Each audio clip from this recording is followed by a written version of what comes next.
আগামীর পয়লা বৈশাখ নববর্ষকে স্বাগত জানিয়ে শুভ উদ্বোধন ঘোষণা করছি। ধন্যবাদ। মুছে যাক গ্লানে, ঘুষে যাক জরা, অগ্নিস্নানে সূচি হোক ধরা। এই স্লোগানকে সামনে রেখে খাগড়াছড়ি জেলা বিএনপির সভাপতি ও সাবেক সংসদ সদস্য ওয়াদুদ ভূঁইয়ার পৃষ্ঠপোষকতায় খাগড়াছড়িতে যথাযোগ্য মর্যাদায় উদযাপিত হয়েছে বাংলাদেশের প্রাণের উৎসব পহেলা বৈশাখ 1432।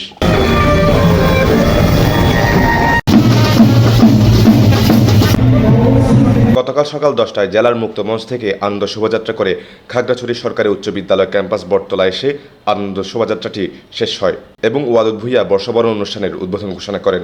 উদ্বোধনী বক্তব্যে ওয়াদুদ ভূঁইয়া বলেন, বর্ষবরণ পয়লা বৈশাখ এটা কালের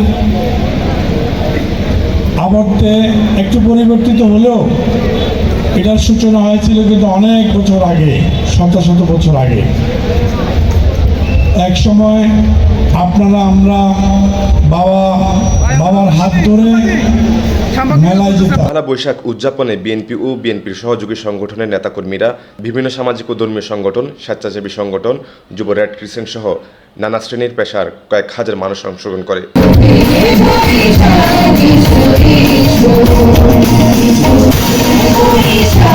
শিশির আজাদ, চট্টগ্রাম পোস্ট।